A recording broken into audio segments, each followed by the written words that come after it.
Madame, Messieurs, bienvenue. Merci de nous suivre à travers ce magazine kiosque de ce lundi 8 décembre 2025 avec ces grands rendez-vous du jour, le traditionnel discours des chefs de l'État sur l'état de la nation devant les deux chambres réunies en congrès. C'est donc aujourd'hui, en tout cas les projecteurs, tous les Congolais fixent leur regard vers le palais du peuple où le chef de l'État va prononcer son discours. Quel est le bilan du dernier discours? Quelles sont les attentes de la population, les projections à venir? En tout cas, vous aurez des réponses avec nos invités de chaque lundi. Ce matin, Joseph Kongolo et Eric Bisselo. Situation sécuritaire à l'est de la République démocratique du Congo.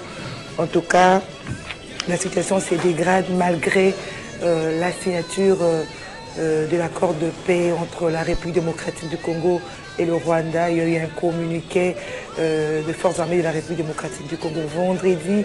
On parle également d'un rapport des experts des Nations Unies quant à cette situation il y a un rapport à ces sujets. Nous allons parler avec nos invités.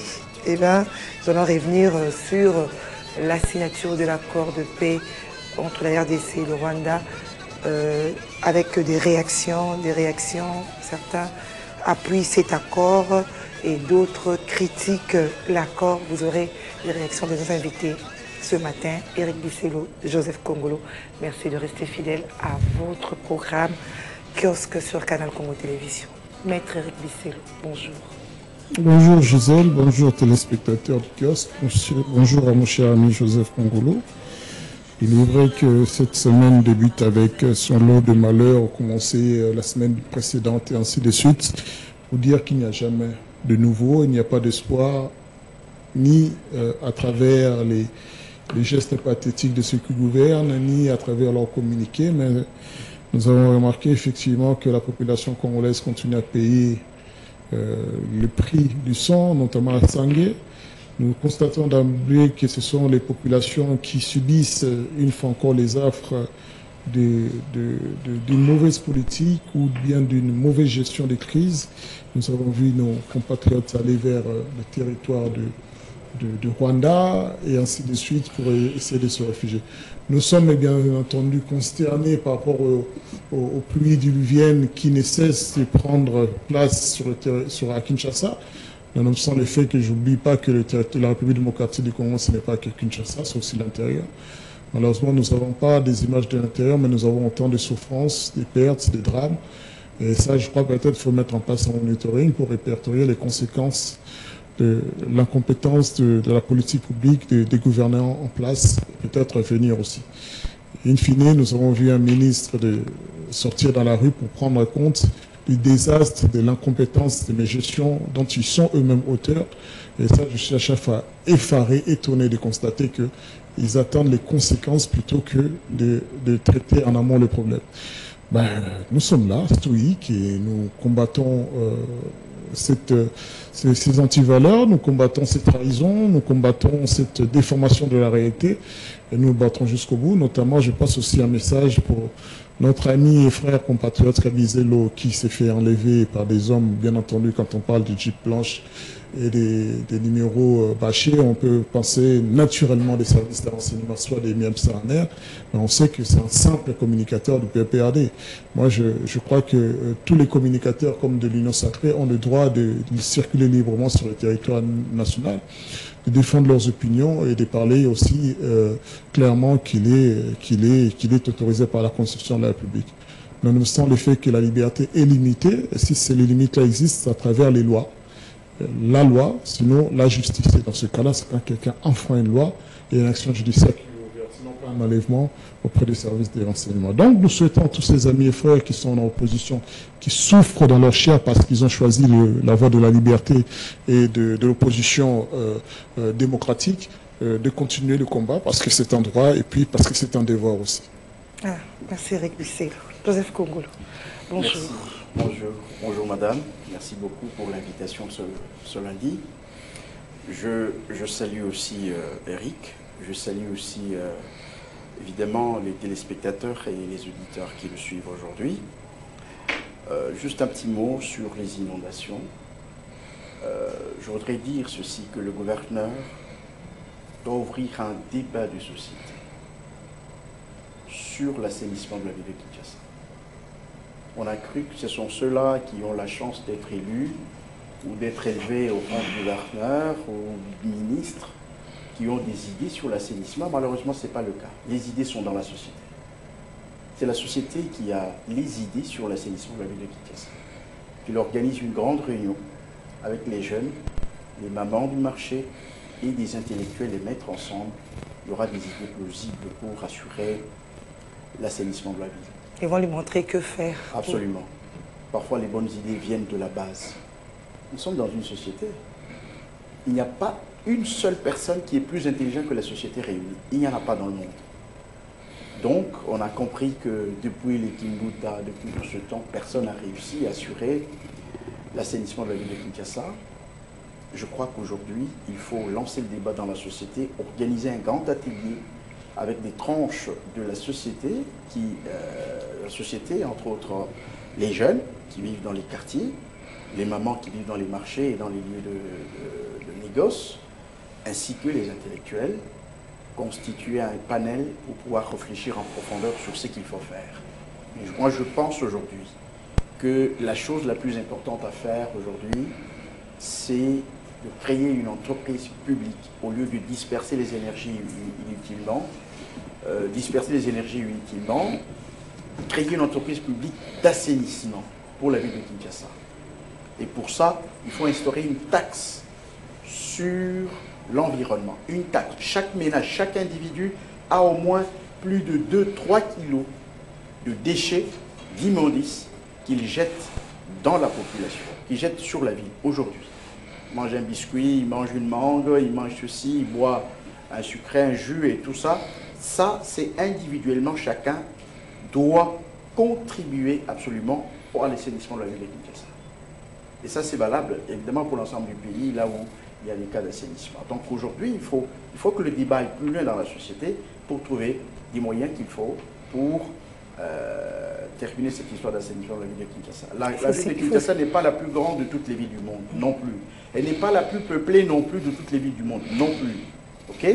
Bien qu'il y a des problèmes structurels, ainsi de suite, ce sont des problèmes qui doivent trouver solution, mais l'assainissement doit aussi trouver solution au plus tôt possible parce que sans l'assainissement, il y a des maladies qui entrent dans la ville, il y a beaucoup de problèmes, il y a des morts même, voyez-vous? Donc je crois qu'il faut lancer maintenant un débat dans la société pour trouver des solutions idoines. Sinon, il faut des poubelles publiques. Hier, moi, j'ai expérimenté cela avec mes déchets, surtout des supermarchés, du Contiachi jusqu'à Pompage, il n'y a pas de poubelle publique. Oui, même... Je suis sortie, j'avais mes déchets dans la voiture jusqu'à la maison. Et attention, madame. Je ne sais pas là où mettre ça. Les poubelles n'ont d'importance que quand il y a eu éducation à la base.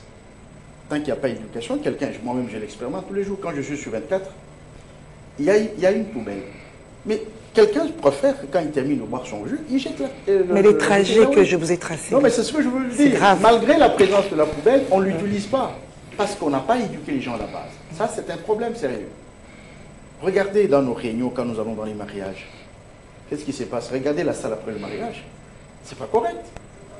Donc, il y a un problème à la base. C'est d'abord l'éducation de la population. Vous allez mettre les poubelles, on ne va pas les utiliser. C'est comme même dans nos maisons, on garde, dans les ménages aussi, on garde des déchets, on ne sait pas là où les mettre. Je vous dis qu'il y a un problème d'éducation. C'est pourquoi j'ai dit qu'il faut lancer le débat dans la société, parce que tous ces éléments vont être élevés.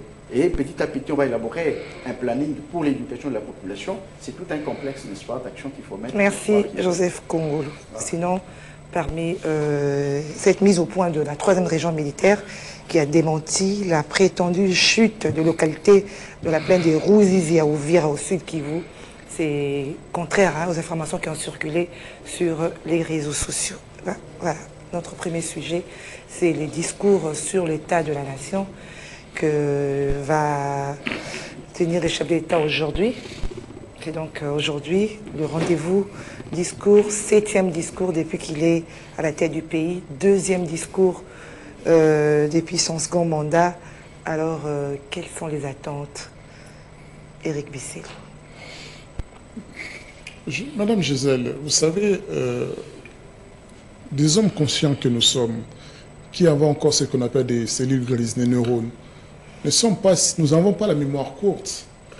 Il ne s'agit pas d'un exercice où un chef de l'État viendra faire des promesses et l'année suivante, il ne fait même pas le bilan de ses propres promesses. Nous nous souvenons l'année dernière qu'il nous a promis des milliers de kilomètres de routes réhabilitées et construites. Nous attendons toujours qu'il fasse ce bilan de cela avec ses ministres. Mais est-ce qu'il avait dit que ça va se faire en une année? En une année, oui. Il avait dit ça? Cette année, oui, effectivement. Okay.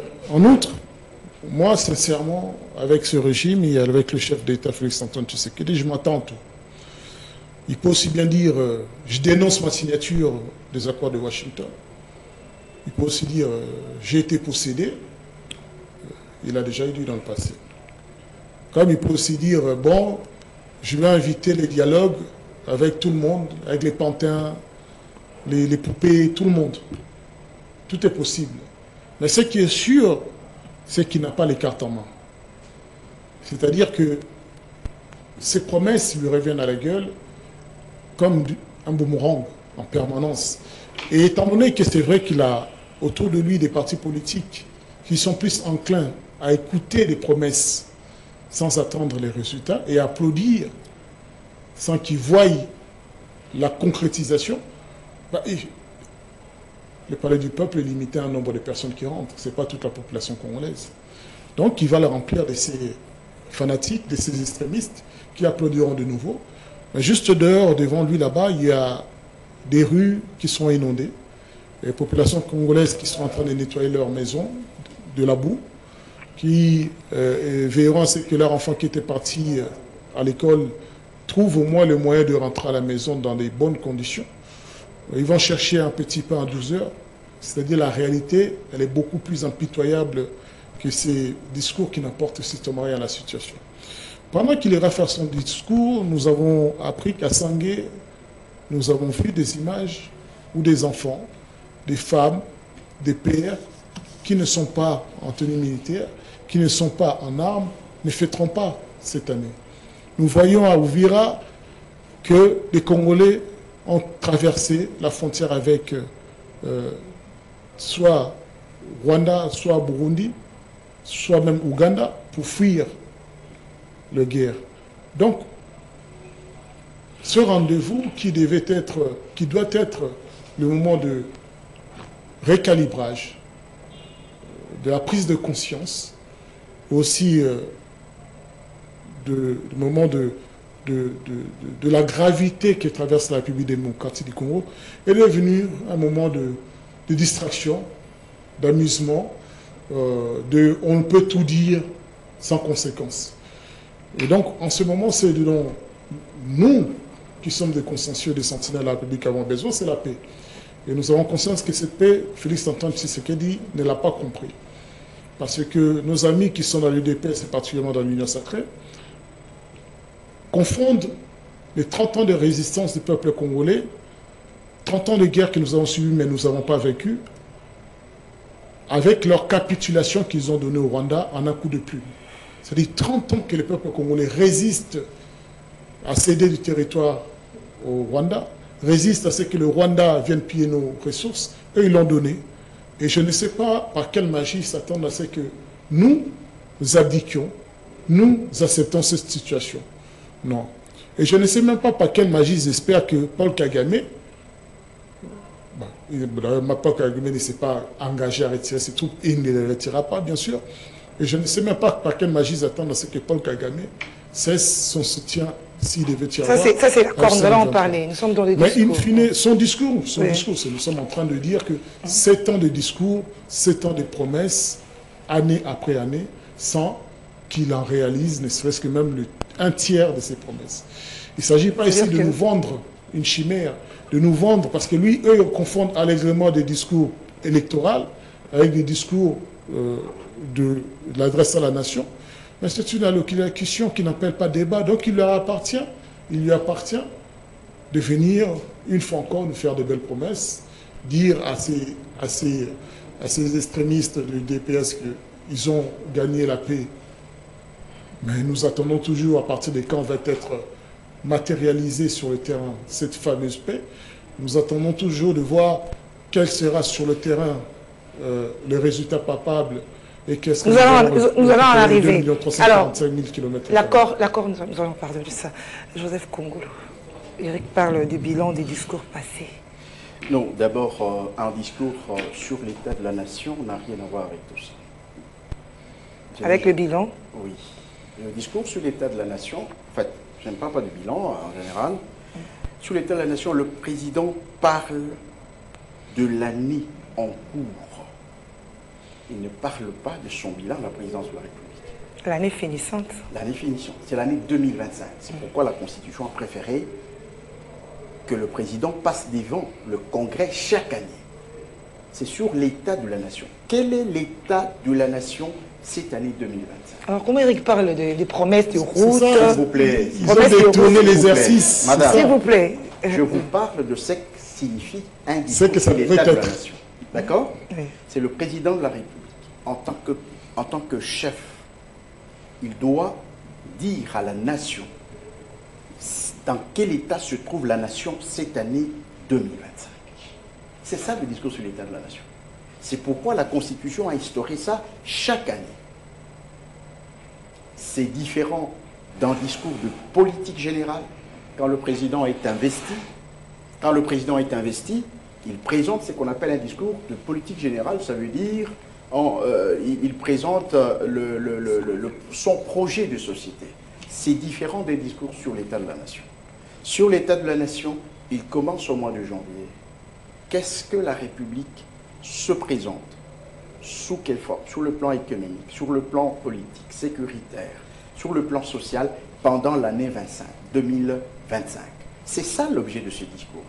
C'est qu'il va vous parler, de cette année 2020. C'est qu'était l'état de la nation. D'accord? Les différents aspects de l'état ou de la nation, si vous voulez, pendant cette année 2025. Ça n'a rien à voir avec bilan, avec promesses, comme l'a évoqué Eric. Il vous présente le bilan, en quelque sorte, de cette année sur différents aspects. D'accord? L'année 2025. Pas les bilans de discours faits autrefois. Je parle de discours sur l'état de la nation. 2025. Voici comment se présente l'État. Il y a eu ceci, la guerre, l'économie, le social, ainsi de suite, pendant 2025. Et c'est tout. C'est ça le sens du discours sur l'état de la nation. D'accord? Mais comme un discours politique n'est pas un discours judiciaire ou un discours religieux, il a toujours ses emplâtres. OK? Il a toujours ses emplâtres. Ce qui est normal que le président de la République vous dise, voilà, ça, comme ça, ce n'était pas bien réalisé, je pourrais le faire l'année prochaine. Là, c'est différent. D'accord? Très différent. Alors, sur ce point-là, avant d'avancer, parce que c'est là on rejoint Eric quand il dit que c'est qu'il a promis en 2025. Dans un discours il doit rendre compte aussi. Il ne promet pas sur un discours sur l'état de la nation. D'abord, le mot lui-même, discours sur l'état de la nation. Il doit faire le bilan, l'état, la situation dans laquelle se trouve la nation en 2025. Non, pas lui, mais la population, nous. La population va analyser ce qu'il a dit et ce qu'il dit. Mais justement, attendons ce qu'il va dire. Mais pour l'instant, la philosophie générale en discours sur l'état de la nation, c'est de vous dire qu'en 2025, voici l'état de la République démocratique du Congo. Sur le plan économique, sur le plan social, sur le plan sécuritaire, sur tel plan. C'est dans cela qu'il se trouve. Et puis après, il peut projeter des solutions éventuelles, ok, à certaines situations qui n'est pas trouvé de solution, comme sur le plan sécuritaire. C'est un exemple. Hein. Je donne un exemple. Par exemple, sur le plan sécuritaire, il a peut-être promis ceci qu'en 2025, ça n'a pas eu lieu. Ok? Il pourrait, cette fois-là, reporter la promesse, la réponse, n'est-ce pas, à un mal qui a rongé la société vers les années antérieures. Tout à fait normal. Mais je voudrais bien que l'on puisse entendre quelque part. Dans toutes les promesses, en dehors du projet de société qui est séquencé en 5 ans, okay, le président peut promettre des promesses, mais qui seront soit budgétisées. D'accord? C'est-à-dire qu'il prend un problème quelconque qui ronge la société, il peut le budgétiser dans la loi financière de l'année prochaine. Par exemple, quand il a fait le discours de l'année 2024, d'accord, certaines questions, il peut les insérer dans le budget de l'année 2025. En ce moment-là, ça ne peut pas seulement relever de la présidence de la République, ça peut couler sous forme dans un des ministères du gouvernement. D'accord? Soit lui-même les exécute directement. C'est pourquoi il y a un tas de services qui sont liés à la présidence. Vous avez par exemple le service national. Vous voyez tout le travail que le service national est en train de faire, c'est des choses qu'un ministère doit faire, peut faire. D'accord? Mais il y a des services qui sont attachés à la présidence et il peut réaliser directement lui-même ces projets-là. Voyez-vous? Donc c'est ça un peu le problème, comment les choses se passent. Il ne faut pas toujours croire que le président de la République viendra faire des promesses fallacieuses, ceci, cela. Non, non. Un discours sur l'état de la nation, il vous présente la nation. Tout le monde n'a pas la possibilité d'avoir... effectivement, c'est un discours qui n'a pas de débat. Ça n'a pas de débat. Voilà. Donc ça n'a rien à voir avec les bilans. Sinon, si nous pouvons dévancer le chef d'État et son analyse. Hein. Bien sûr. Selon vous, comment se présente l'état de la nation depuis le début de l'année jusqu'à présent? Bon, écoutez, nous pouvons séquencer ça en plusieurs secteurs. Nous avons le secteur économique qui a bousculé, qui a bougé un tout petit peu dans le bon sens, dans le sens que vous savez que le taux du dollar a chuté. A contrario, le pouvoir d'achat en francs congolais est monté, voyez-vous. Les prix ont chuté sur le marché, ce qui fait que le pouvoir d'achat est monté. Donc c'est quelque chose de très important que le président de la République doit montrer à la face du monde. Il y a le carburant qui a chuté, il y a le taux de dollar, il y a les biens de consommation, de première consommation qui ont chuté de prix. C'est vérifiable sur le terrain, je crois qu'il n'y a pas de débat à ce niveau-là. C'est un exemple. C'est pour tous les produits. Hein. Je dis quelques biens de consommation. Quelques biens, oui. D'accord. De grande consommation. OK. Ensuite, nous avons l'épine. Notre épine ici, c'est la sécurité, l'aspect sécuritaire, qui a évidemment, qui nécessite beaucoup d'efforts, beaucoup d'argent, beaucoup de diplomatie aussi. Là encore, on n'a pas le résultat qu'il faut, parce que la guerre n'est pas terminée, la guerre continue, malgré qu'il y a une avancée considérable, la signature de cet accord, que quelques-uns, un peu à l'esprit obtus, ne voient pas quelque chose. C'est là où je me dis, il y a quelque chose qui ne va pas dans le sang de certains Congolais. Il y a quelque chose qui ne va pas, il y a quelque chose qui ne marche pas, justement. Comment est-ce que tous ces efforts, on a fait la guerre sans aucun document de référence? Ça veut dire, sans ces documents, on doit continuer à se battre, à se battre. Et pourtant, aujourd'hui, même si on doit continuer à se battre, il y a un document de référence. Sur le plan diplomatique, c'est déjà quelque chose de grand. Arriver à signer un document de commun accord avec les belligérants, c'est le premier pas vers la paix. C'est un premier document qui n'a jamais existé au pays. Ça n'a jamais existé. Ça n'a jamais existé. Mais Kagame a fui à Angola. Et l'accord cadre d'Addis Abeba, c'est ça? Quel accord cadre d'Addis Abeba? C'est entre qui et qui? Non, parce que vous dites que c'est un document, un premier document qui n'a jamais... C'était le monde entier, madame. L'accord cadre, c'était le monde entier. Aujourd'hui, c'est deux belligérants face à face. Un belligérant qu'on n'a jamais voulu nommer jusqu'aujourd'hui par la même communauté internationale. Ah, il faut connaître l'évolution des choses, madame. C'est deux belligérants, face à face, qui signent un document. Au moins, c'est une référence dans même si le combat, il y a une référence. Vous comprenez? Et quand les gens disent que il n'y a rien, il y a ceci, je sens qu'il y a quelque chose qui ne va pas dans le sens de certains Congolais. Sincèrement. Mais ils disent cela par rapport à la situation sur le terrain. Mais justement. Par rapport aux répercussions de cette signature. Est-ce que vous avez... Je parlais tout à l'heure du communiqué de l'aide de FARDC. Vous connaissez une guerre qui s'est terminée par la signature d'un contrat, d'un accord de paix, immédiatement? Vous en connaissez dans le monde ou dans l'histoire? Vous signez aujourd'hui, demain la guerre se termine. Vous en connaissez dans l'histoire ou dans le monde? Pourquoi les gens doivent avoir un esprit aussi obtus, fermé, noirci par la mauvaise foi et autre chose? Non, soyons lucides, madame. Soyons lucides. Alors, qu'est-ce qui n'a pas marché? Parce que vous avez parlé de points positifs, de négatifs. Même si on a fait un pas considérable, c'est que nos zones de l'Est ne sont pas libérées. C'est que nos frères de l'Est n'ont pas la paix. Voyez-vous?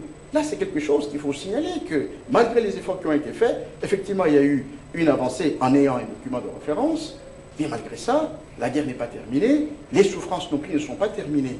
Il y a encore des efforts à faire. Souffrance à l'Est. Pardon? Souffrance à l'Est. Non, je parle d'abord de l'Est, je parle sur le plan sécuritaire. Voyez-vous? C'est un problème très sérieux. Sur le plan économique, les efforts restent à consentir. Il y a encore des efforts à faire. Il y a encore beaucoup d'efforts à faire. Merci, Joseph. Parce qu'il y a des routes et des secteurs agricoles qui On a commencé à faire le travail, mais il faut aller plus loin. La République, c'est un sous-continent.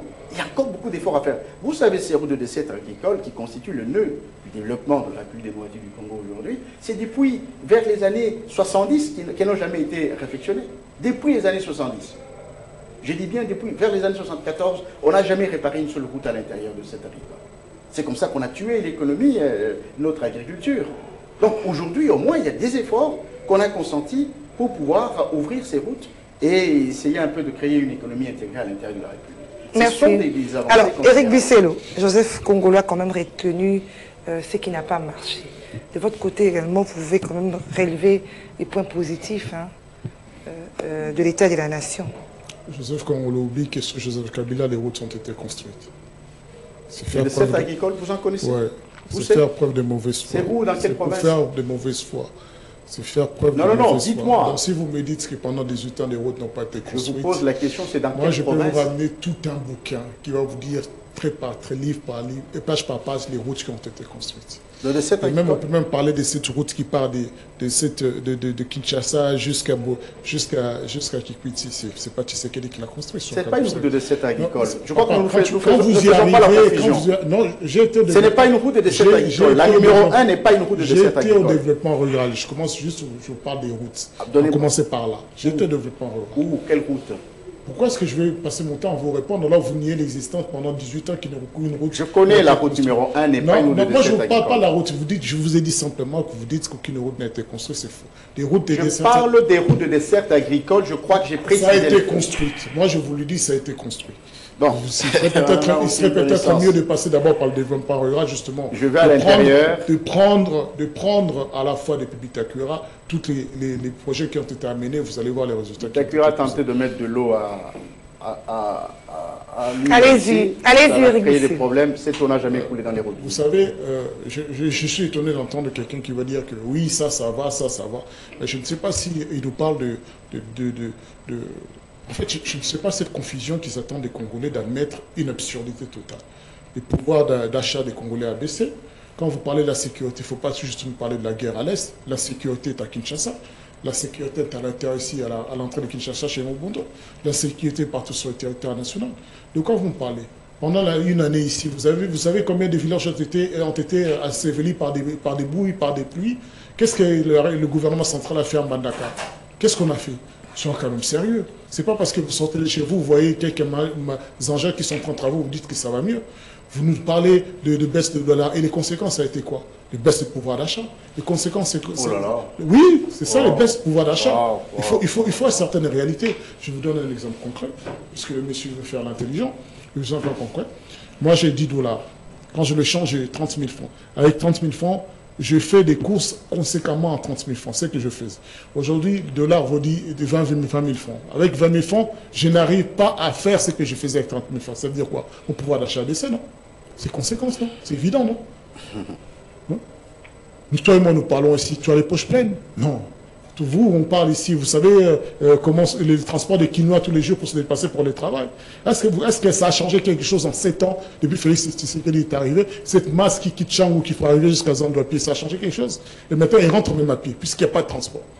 Qu'est-ce que ça a changé? Aujourd'hui, les policiers se permettent aujourd'hui de persécuter, même si vous les filmez, des honnêtes citoyens, jusqu'à les dépouiller de sommes tout à fait ubuesques qui n'existent pas.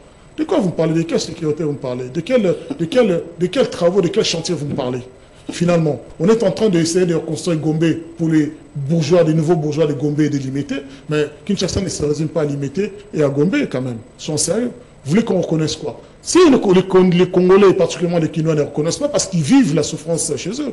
Aujourd'hui, vous pouvez être un commissariat peut-être à côté de chez vous, les Koulouna vont rentrer, vont vous violer, vont vous assassiner, vont sortir, et ils vont laisser les policiers attachés. De quoi vous nous parlez, Joseph Kongolo? Arrêtez de fantasmer, arrêtez de mentir aux Quinois et Congolais, comme ça là en pleine journée. Il y en a qui se réveillent avec une famille extraordinaire et ne savent même pas par où commencer. Et vous dites que l'Est est comme si c'était le RGT. L'Est, ce n'est pas juste une insuffisance, ce sont des mensonges qui ont été perpétués depuis l'avènement de Félix Tshisekedi. Il avait dit qu'il allait installer l'état-major là-bas. Il avait dit que la guerre allait terminer. Et vous me dites que l'accord de paix économique qui a été signé, c'est ça l'accord qui va faire cesser la guerre. Par quel moyen?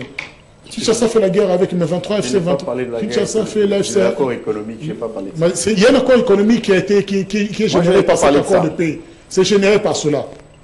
Avec les États-Unis, c'est un accord économique. Ce n'est pas un accord de guerre, un accord de paix avec les États-Unis. Mais c'est un soubassement. C'est un trait à cet accord qui a été signé avec le Rwanda. In fine, vous croyez que c'est qui fait la guerre actuellement? C'est l'F-23 ou bien c'est le Rwanda?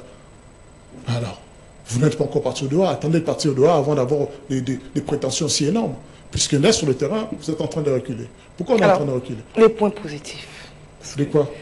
Vous reconnaissez quand même qu'il y a quelque chose qui a marché. J'ai du mal à reconnaître. J'ai le droit, j'ai parfaitement le droit. Quand je vois aujourd'hui Kamizele s'est fait arrêter parce qu'il parle, vous voulez, qu'est-ce qu'il y a de avancé? Jean-Marc Kabound, il va faire un meeting, il s'est fait caillasser par des policiers. Par des policiers. Hein. Qu'est-ce qui a changé? Rien de positif. Il n'y a rien à attendre d'eux, c'est normal. Il n'y a rien à attendre d'eux.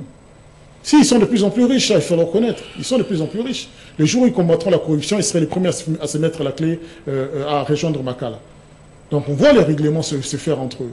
On voit comment il y a des manipulations. On voit comment il y a les détournements. Ça, c'est un sport national pour les gouvernants.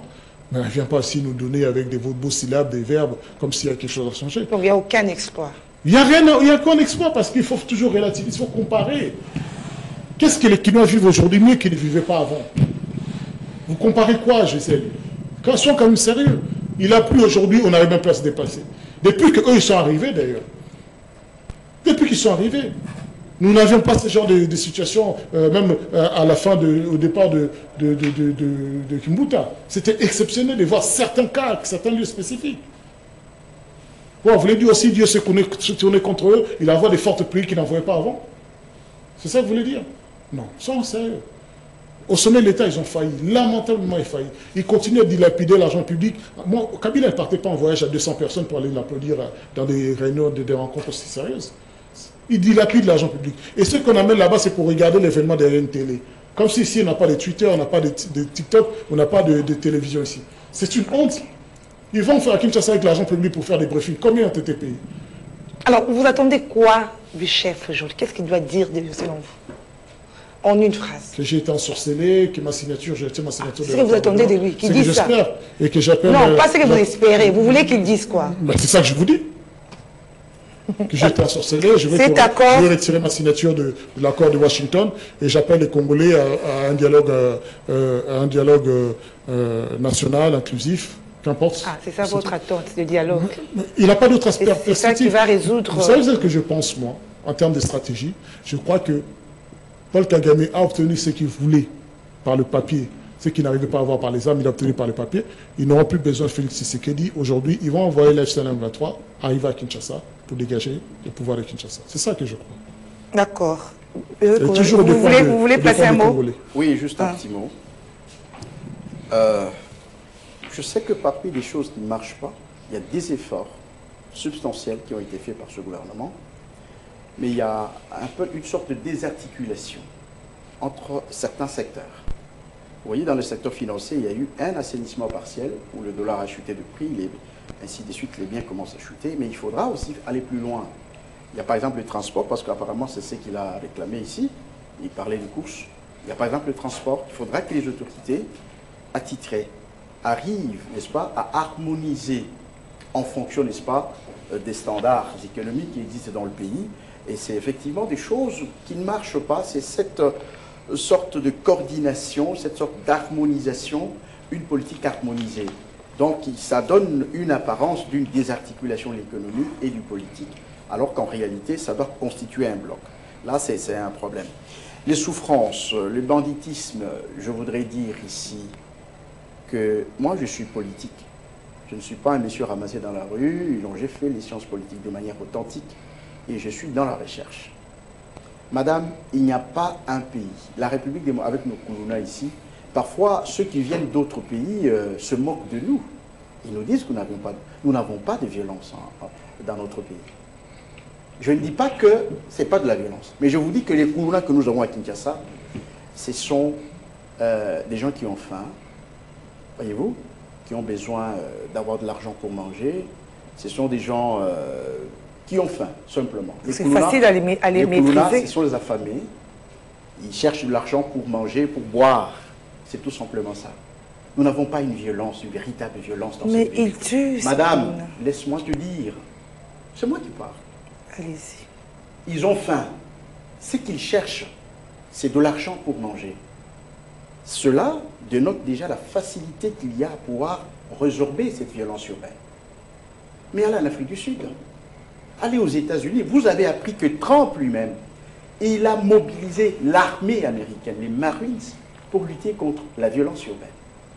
Elle ronge toutes les grandes villes du monde. La nôtre, c'est la plus facile, la terre, la nôtre ici. Et pourquoi on ne l'était pas? Justement parce qu'il y a une complexité d'urgence. Il y a une complexité d'urgence. Ça, c'est un. Deuxièmement, il n'y a pas choc des intelligences. Il n'y a pas choc des intelligences. Il faut chômer les intelligences. Il faut savoir réunir les gens. La conférence nationale, ce n'était pas seulement pour changer le pouvoir, pour conquérir le pouvoir, pour organiser le pouvoir. Il y a aussi des cas sociaux pour lesquels il faut réunir l'opinion. Il faut réunir l'opinion et en débattre en profondeur. On ne le fait pas ici. On ne le fait pas. Les Koulouna ici que vous voyez, on peut résorber ça un peu de temps. Mais pourquoi ça traîne? L'assainissement de la ville, la même chose, parce qu'on n'interroge pas les expertises avérées, on n'interroge pas les intelligences qui Tous sont ceux dans qui la sont au pouvoir là, ils ne sont pas des Ils experts. ne sont pas les seuls. Des experts avérés. Ça, il faut être au bon Tous ces endroit, ministres, s'être accroché à quelque chose, c'est tout. C'est ça l'avantage qu'ils ont, madame. Effectivement, il y a des intellectuels parmi eux. Des Il y a professeurs d'université. Madame, il y a... Arrête. Je suis de la famille des professeurs d'université. Ce sont des professeurs d'université complets. Oui, on n'en dit ce qu'on ne vient pas. Mais tous n'ont pas les mêmes aptitudes. Tous n'ont pas la capacité de rendre leur théorie sur le terrain. Je vous le dis, ce pays ici a connu les intellectuels, il n'a jamais des collègues. Ils étaient là ou ils n'étaient pas là. Il y a d'autres intelligences qui ne sont pas forcément des intelligences théoriques qu'on a ramassées à l'université. Il y a des intelligences pratiques. Des gens qui n'ont pas besoin d'aller à l'université, mais quand ils font des choses, les fusées que nous avons, le téléphone au capi des Congolais, ils ne sont pas passés par l'université. Donc c'est pour vous dire qu'il faut savoir réunir des intelligences pratiques, des expertises avérées, pour résoudre d'autres cas sociaux tels que l'assainissement, le Koulouna et d'autres problèmes dans les villes, dans l'ensemble de nos pays. C'est un problème très important. Merci. La souffrance. Madame, la souffrance ne se terminera jamais dans ce monde. Dans ce monde. Il y a 7 millions de sans logis SDF aux États-Unis qui dorment Est-ce que c'est la même hauteur avec la Je voudrais vous RDC? dire, On peut madame, comparer non, je ne les compare États-Unis pas. à la RDC. Je ne compare pas, je vous dis. Parce que les Congolais qui nous suivent croient que les Koulouna, c'est seulement à Kinshasa. C'est pourquoi je leur dis ça. Ils croient que des gens qui n'ont pas où dormir, c'est seulement à Kinshasa. Lui, peut-être c'est. Mais les autres qui nous suivent, eux, parfois ne savent pas. Il y en a qui ne savent pas. Qu'il y a plus de 7 millions d'habitants chaque jour dans les grandes villes des États-Unis qui ne savent pas où dormir. Ils se promènent avec un sac, c'est là où il y a son manteau pour le froid, ainsi de suite. Donc c'est pour vous dire que la souffrance en soi ne se terminera jamais. Il ne faut pas croire qu'un gouvernement viendra terminer les souffrances de tout le monde. Non. On va diminuer la souffrance de la majorité de la population. Et il y aura toujours une minorité qui restera, qui va souffrir. Vous êtes d'accord? Parce qu'il vous a pointé. Il vous a pointé là. Pas du tout. C'est justement j'entends une espèce de nihilisme de la part de mon cher ami. Il est quand même assez choquant. Aujourd'hui, ils ne reconnaissent pas la souffrance des Congolais à travers la criminalité, le banditisme urbain, notamment aussi le Koulouna. Il dit non, ce n'est pas un problème, il y a pire ailleurs. Mais les Congolais n'ont pas choisi les gouvernants pour qu'ils leur disent qu'il y a pire ailleurs. Surtout qu'il y a l'argent public pour faire, c'est ce qui est essentiel. Quand vous parlez de la faim, mais il faut résoudre ce problème de faim. Vous en parlez, mais Kanyama avait fait taire ce banditisme urbain. Kanyama, c'était sous gouvernance de Joseph Kabila. Pourquoi est-ce que devant l'incompétence... Il n'a jamais fait fonctionner ça, c'était un... Pourquoi est-ce que devant la compétence et l'incapacité de vos amis au pouvoir, vous commencez à dire que ce n'est pas un problème? Ce n'est pas un problème, il y a pire ailleurs. Mais nous, on n'est pas ailleurs, on est en République démocratique. J'ai commencé par donner les carences dans la manière de traiter des dossiers. Et je vous dis juste une chose aussi, il y a dans ce monde, il y a des pays où il n'y a pas cette souffrance dont vous êtes en train de parler. Il n'y a pas cette sauvagerie dont vous êtes en train de parler. C'est vous qui en dites. Oui, non, je le dis, en Norvège, c'est pas aussi évident. Vous allez au Japon. Non, on ne me trompe pas. Bon, vous, apparemment, vous savez tout. On vous trompe. Oui, je préfère. Moi, la politique, ça fait pour rêver. Je puisse rêver que la République démocratique du Congo, nous avons suffisamment de moyens de donner à manger à tout le monde. J'ose rêver que c'est ça. J'aime être me tromper, me dire qu'on a la capacité de donner du travail à la jeunesse congolaise. Et que notre espace, notre territoire permet à ce que tout le monde ait du travail, à condition que nous ayons des hommes intelligents. Ce sont des discours politiques. Tout ça, ce sont des discours politiques, on en parle chaque jour. Joseph Kongolo. Ce sont vous êtes les politologue, non? aspects Joseph Kongolo, vous aurez logique que vous pouviez rêver. vous aurez la parole, Joseph Vous êtes Kongolo. Oui. politologue, j'ai l'impression que vous oubliez l'essence même de la politique. Oh là là. C'est quoi l'essence même de la politique? Donc pour vous, la politique, c'est les discours. C'est ça que vous êtes en train de dire. Vous avez complètement lamentablement échoué. Si c'est pas ça la formation. Merci Eric Bissello. Alors, l'accord. Je reste avec vous, Eric Bissello. Non, la parole c'est à Joseph, comme vous allez répliquer. L'accord, après la signature de l'accord, d'ailleurs les discours du chef d'État, c'est 4 jours même après cette signature de l'accord. Mais on a suivi le communiqué des FARDC qui dénoncent les manœuvres, la mauvaise foi du Rwanda. La grande question, il y a la situation qui se dégrade sur terrain. Là, il ne faut pas se voiler. Alors, comment le gouvernement va-t-il peut-il traduire vraiment en acte? Bien, madame. En acte, cette vision américaine. Merci il faut le beaucoup. dire comme ça. Merci pour la question. Je vous ai bien compris. Je dois vous dire quelque chose de très important.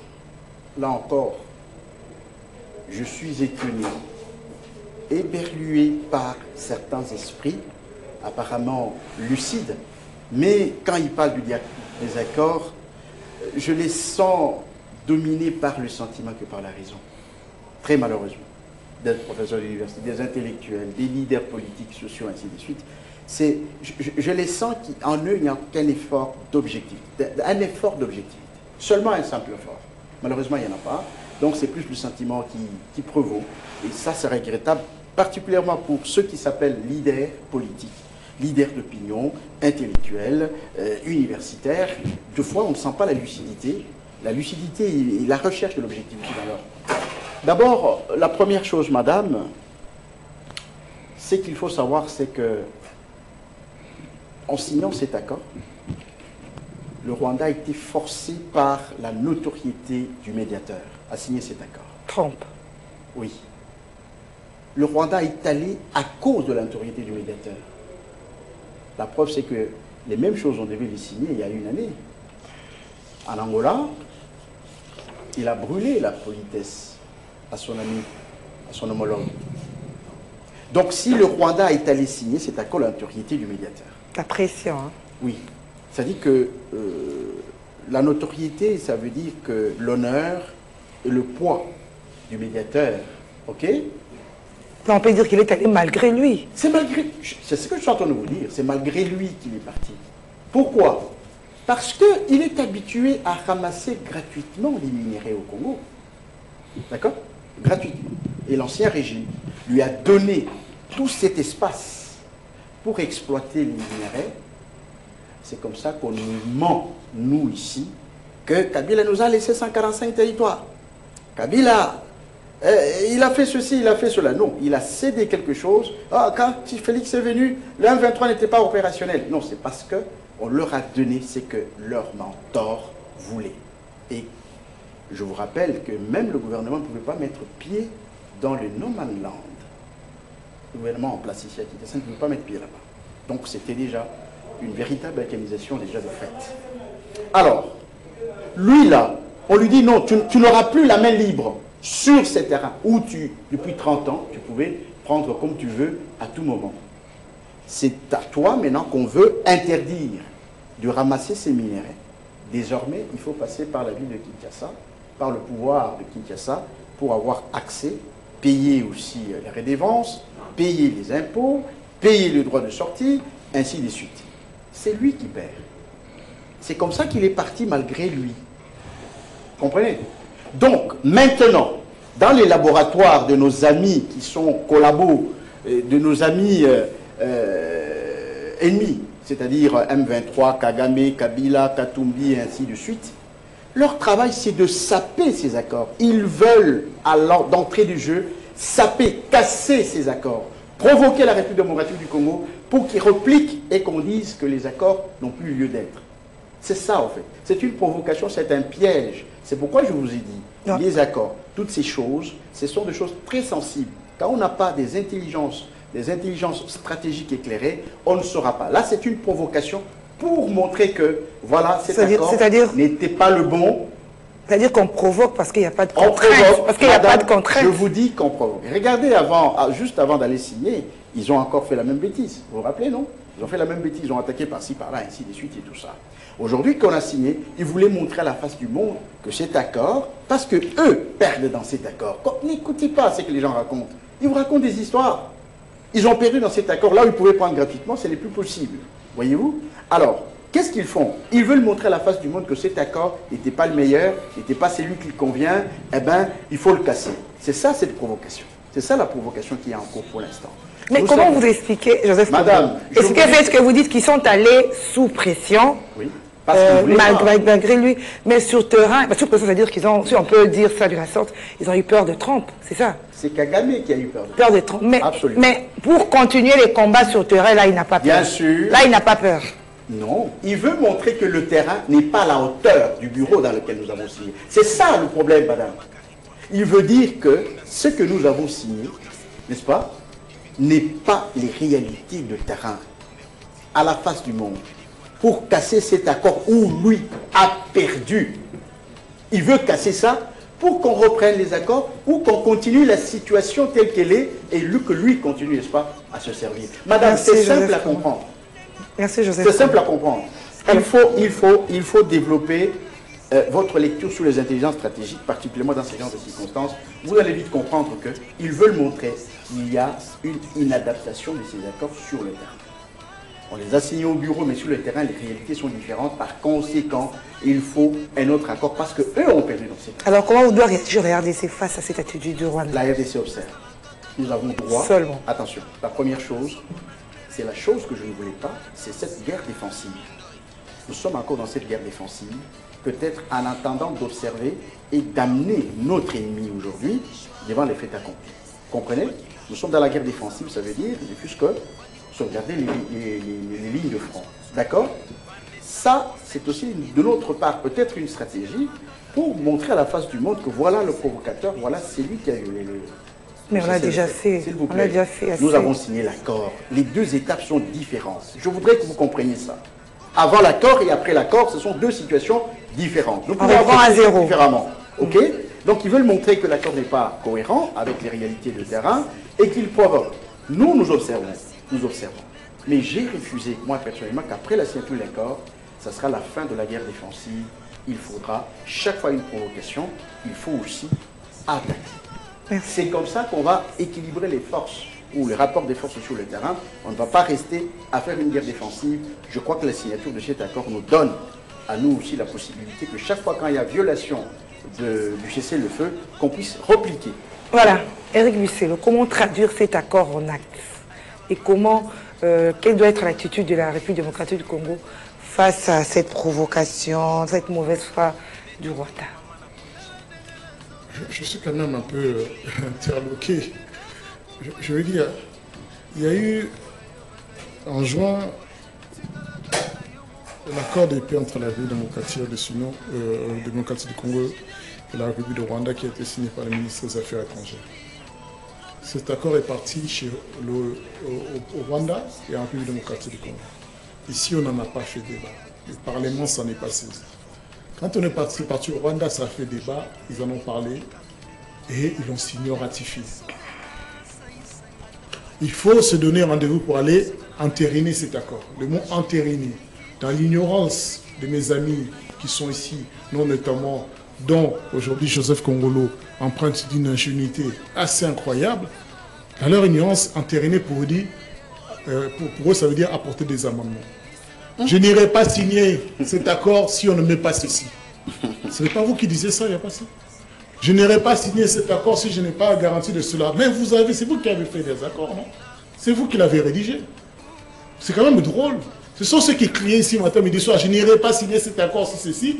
Ceux qui disent avoir gagné. Ils vont là-bas.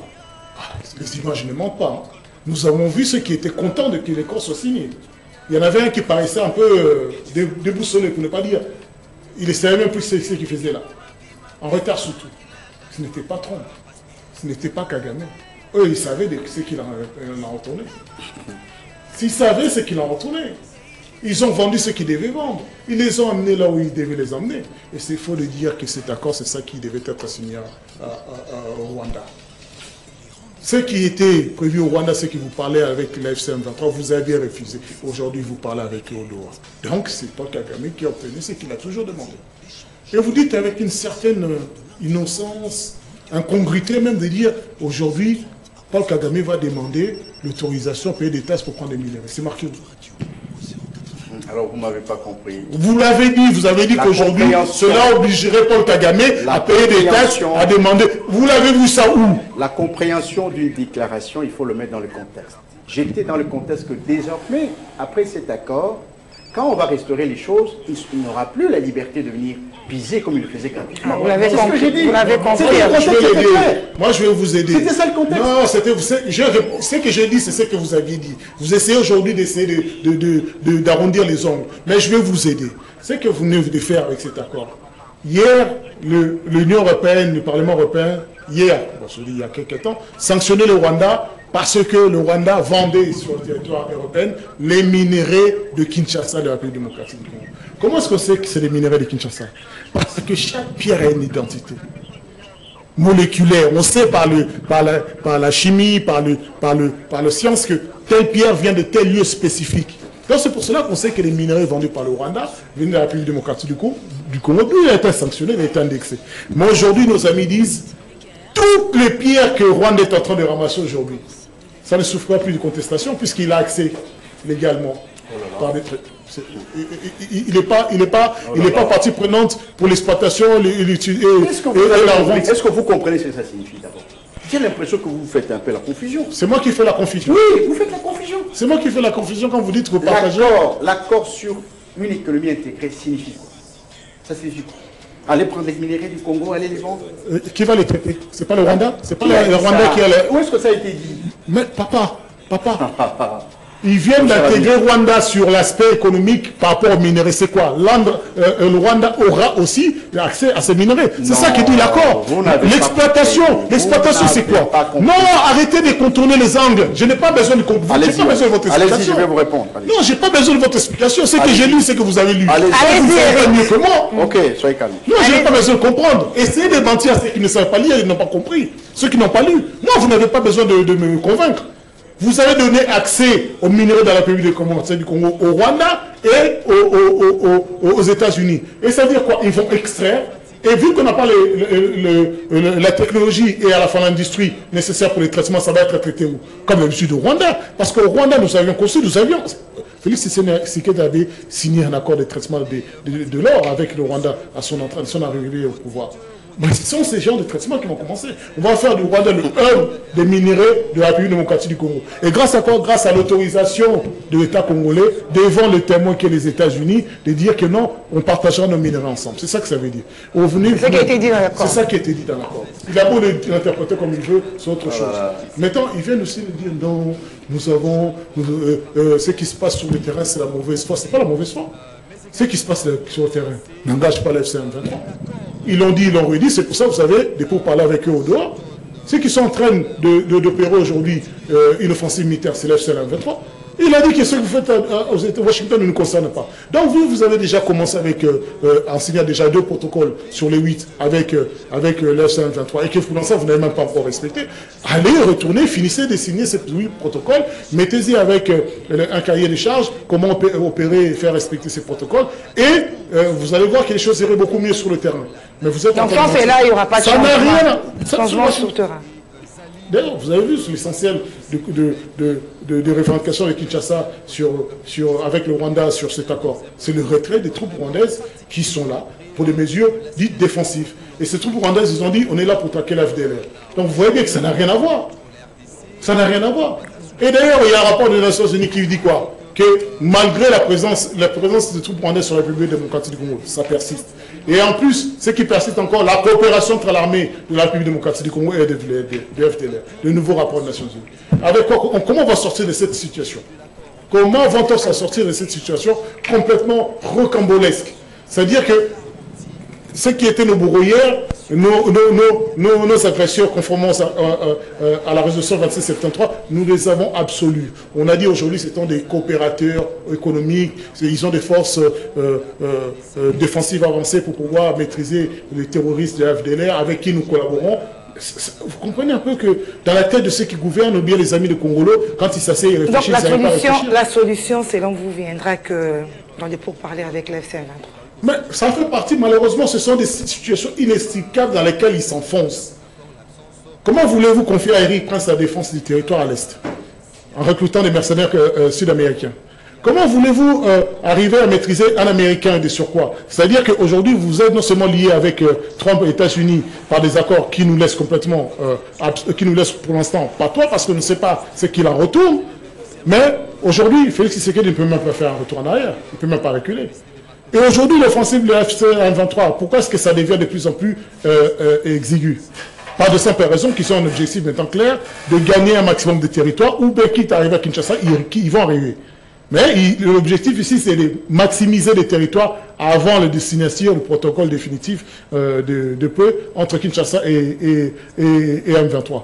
C'est ça l'objectif, parce que ça va cristalliser la situation.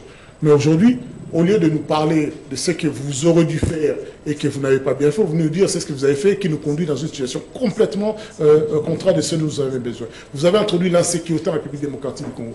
Vous avez légitimé la violation de l'intégrité territoriale. Vous avez légitimé les forces négatives en République démocratique du Congo. Et vous venez nous dire ici que vous êtes des compatriotes, ce sont eux des obstines. Non!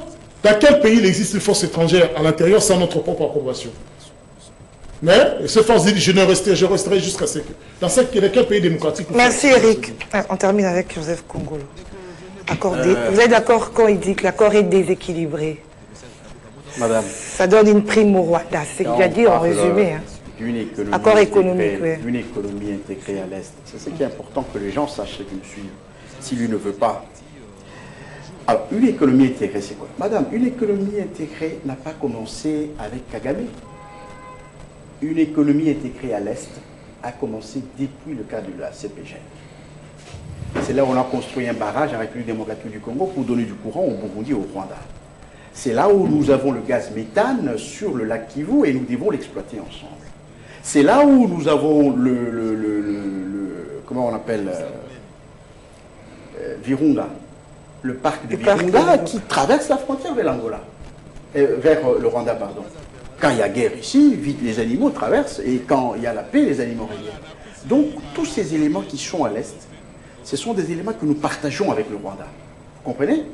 Nous partageons avec le Rwanda, nous partageons avec le Burundi, nous partageons parfois aussi avec le Rwanda. Donc, c'est dans ce cadre-là qu'on parle de cette intégration, d'économie intégrée. C'est des matières que nous partageons ensemble, qui sont à la frontière avec ces États-là. Naturellement. Oui, ce sont ces matières-là dont on parle dans cet accord. C'est faux. Il n'y a rien d'autre. Deuxième chose, il faut que les gens comprennent. J'ai l'impression que beaucoup d'intellectuels congolais ne connaissent pas leur pays, ou ne connaissent pas l'histoire de leur pays. Madame, nous produisons le cuivre depuis des années.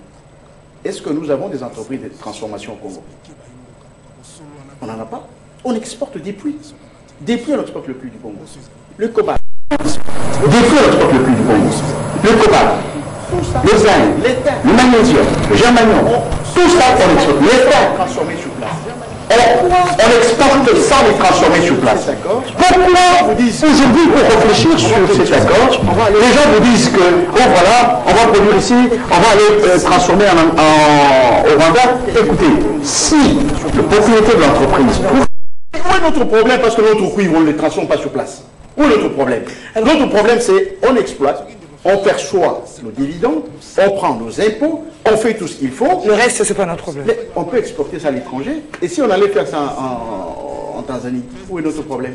Si on va faire ça au Rwanda, c'est leur problème. C'est à nous d'harmoniser, d'améliorer le climat des affaires, de faire comme on a fait l'aménagement à Maluku, de créer un cadre attirant. OK? À ce moment-là, même les gens qui viendront, ils diront non, non, nous préférons le mettre ici. même les gens qui viendront, ils diront non, non, il faut pas le mettre. Si c'est le combat. C'est pourquoi nous disons, alors nous signons les choses. Ensuite, nous avons des stratégies qu'il faudra mettre en place. Alors qui gagne dans tout ça? Parce que la RDC à sa part, elle gagne. Évidemment. Écoutez, madame, on ne peut pas parler de gagner, mais nous avons fait un pas considérable sur la voie de la paix et nous y arriverons. Nous y arriverons. C'est vrai que ça peut tirer sur le temps, je suis d'accord, ça peut tirer sur le temps, parce que tout processus de guerre, toute négociation de guerre est très délicat, très délicat, très glissant. Nous savons que parfois on va tomber, on va revenir, on tombe, on va revenir, ainsi de suite. Mais en fin de compte, on va venir à bout. Ça fait juste 30 secondes. Le cadre, ça fait partie du principe, c'est le cadre d'intégration économique régionale. Et dans cet accord est bien clair, hein, ça fera partie d'un accord distinct intitulé cadre d'intégration économique et régionale. C'est-à-dire que ce que Joseph Kongolo vient de dire, ça c'est son imagination, son fantasme. C'est-à-dire qu'un accord spécifique doit être rédigé. Et c'est vrai, cet accord doit s'appuyer, bien entendu, aux efforts existants. Les partis utilisent ce cadre pour développer le commerce extérieur et les investissements provenant des chaînes d'approvisionnement de la région en minerais critiques et introduire une plus grande transparence, ce qui bloque les canaux économiques illicites et procure davantage de prospérité des deux parties, en particulier pour la population de la région, à partir des ressources naturelles de la région grâce à des partenariats mutuellement bénéfiques et des opportunités d'investissement. C'est ce qui est malheureux. C'est ce qui est malheureux. Non, c'est pas les mots-clés, c'est ce qui est malheureux. Je n'arrive pas à définir ce que c'est que la région. Tu vois, le fait qu'on appelle le mot région, tu n'arrives même pas à savoir de quoi on parle. Ah, ce n'est pas ça. La région, c'est la source. Non, la région, le mot terme région, c'est les sources. C'est là où viennent les minerais. Cette région définie où? C'est l'Est de la République démocratique du Congo. Et ce qu'il dit, le bénéfique, le partage bénéfique. Donc, le Rwanda, qui nous a massacrés, tués, doit bénéfiquement bénéficier de nos ressources à notre propre dépôt. Non, c'est ça. Exemple, je vous donne. Il exploite déjà le gaz méthane.